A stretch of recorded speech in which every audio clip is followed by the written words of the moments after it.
चंडीगढ़ के एक होटल में काम करने वाला उत्तराखंड का एक युवक लापता हो गया है। लापता युवक अपनी पत्नी व बच्चे के साथ चंडीगढ़ के मनी माजरा में रहता था।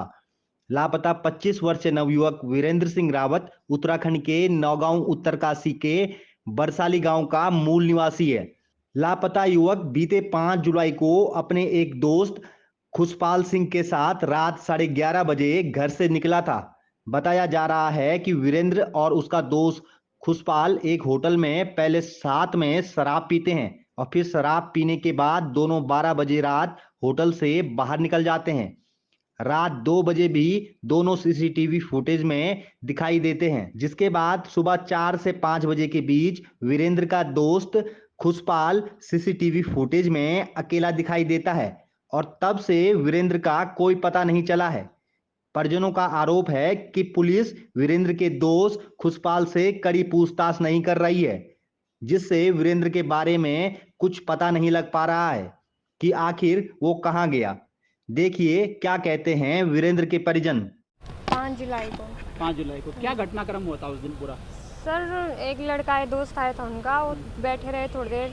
फिर उसके बाद उस लड़के ने बोला कि चलो हम दारू पीने जाते हैं। फिर वो दोनों चले गए। उसके बाद मेरे हस्बैंड घर नहीं आए। वो उस लड़के से पूछताछ करी। वो लड़का कभी हर दिन मतलब नए नए वो करता है, कभी झूठ बोल देता है। जैसे मैं बोलती सीसीटीवी चेक करती हूँ, ऐसे बोलता नहीं जी हम यहाँ से नहीं गए। जो लड़का आपके पति के साथ में गया था उसका क्या नाम है? उसका नाम खुशपाल सिंह राणा है। खुशपाल सिंह राणा है। हाँ जी, वो प्रोल्ला से है जी। हाँ जी।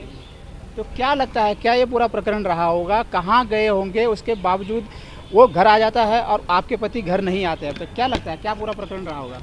सर मुझे लगता है उस लड़के से पूछताछ करनी चाहिए, क्योंकि लास्ट टाइम में उसी के साथ देखा गया है। उसको सब कुछ पता है, वो जानबूझ के अनजान बन रहा है। हर दिन नए नए वो करता है, चेंज करते रहता है, अपनी लैंग्वेज चेंज करता रहता है कि नहीं आज ऐसा हुआ, नहीं ऐसा हुआ, यहाँ से ऐसा नहीं हुआ, वहाँ पे ऐसा हुआ। इसलिए मुझे लगता है, मुझे उस पर शक है कि उसी को सब कुछ पता है और पुलिस प्रशासन भी कुछ नहीं कर रही है, ना FIR दर्ज की है अभी तक।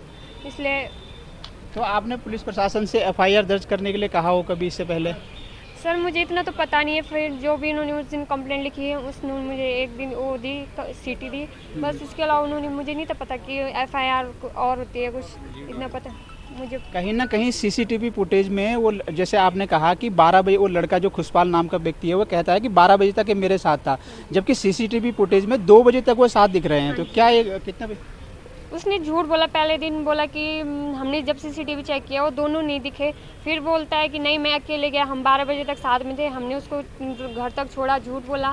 फिर बोलता है कि नहीं हम मुझे खुद ध्यान नहीं है कि हम कहाँ गए, क्यों गए, मुझे ना उसका ध्यान है ना अपना ध्यान है। फिर उसको ये कैसे पता कि वो ऑटो में गया, ऑटो में 300 रुपये उसने किराया दिया, अपने कमरे में पहुँचा। फिर सीसीटीवी हमने चेक किया, वो 2 बजे तक साथ में दिखे। फिर उसके बाद वो जहाँ पे वो क्लब में वो करता है, जॉब करता है, वो उसके आगे दिखा 4:30 बजे करीब। जब देखा सीसीटीवी, उसके कपड़े भी चेंज दिखते हैं। जो भी होगा 1-2 घंटे में जो भी है वो उसके बीच हुआ है। 2 बजे तक तो साथ में दिखे, फिर 4:30 बजे वो अपने क्लब के बाहर दिखा। तो जो भी होगा 2-3 घंटे के बीच में हुआ। 2-3 घंटे के बीच। हाँ जी। तो क्या लगता है कि आपका शक?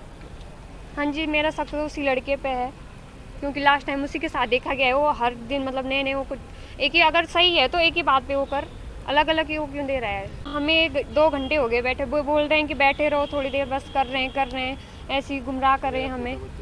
मेरा छोटा बच्चा है, मैं तब से बोल रही हूँ कि मेरा बच्चा रो रहा है, पर पता नहीं क्या कर रहे हैं। मेरा नाम मनवीर रावत है जी। मैं भी चंडीगढ़ ही में रह रहा हूँ। 4-5 महीने मुझे भी हो गए यहाँ। तो जब से हमने कोई भी FIR दर्ज करवाई, हमारी कोई सुनवाई नहीं हुई। दूसरी बात, छोटा बच्चा बोल के भी घर में बच्चा रो रहा है, फिर भी नहीं हो रही है। कभी इधर घुमा रहे हैं, कभी उधर घुमा रहे हैं। 4-5 दिनों से जो सीसीटीवी फुटेज से हमें जानकारी मिली है, वो लड़का उसके साथ 2 बजे तक दिखा है गली में जहाँ से वो निकले। उसके बाद जब ये क्लब पहुँचता है तो वहाँ भी ये सीसीटीवी फुटेज में दिखा है, जो मैंने भी देखी है। और जो बाकी विभाग के जो अधिकारी मेरे साथ जा रखा था, उसने हमें यहाँ थाने में ला के छोड़ दिया है। उसके बाद हमारी कोई सुनवाई नहीं हो रही। एक कंप्लेंट जो DDR है, इसके बारे में मुझे मालूम नहीं था। 7 तारीख को ये बहू ने लिखवाई है। उसके ज़रिए हम हॉस्पिटलों में भी गए, इनके साथ सीसीटीवी फुटेज भी चेक करवाए इन लोगों ने। उसके बाद इनकी जो FIR वो भी नहीं हुई है। अभी भी नहीं हुई है। अभी भी नहीं हुई है। तो क्या लगता है, कहीं ना कहीं लापरवाही की जा रही है इस मामले में? पूरी है सर, कौन लापरवाही कर रहा है? पुलिस कर रही है, विभाग कर रही है, जो हमें गुमराह कर रही है, कभी इधर से उधर भगा रहे हैं। इनका ना तो ऐसा ही SHO का पता है, ना दरोगा का पता है, कौन मुंशी है कौन क्या है, कुछ भी कोई वो नहीं मिल रहा, रिस्पॉन्स कुछ भी नहीं मिल रहा है।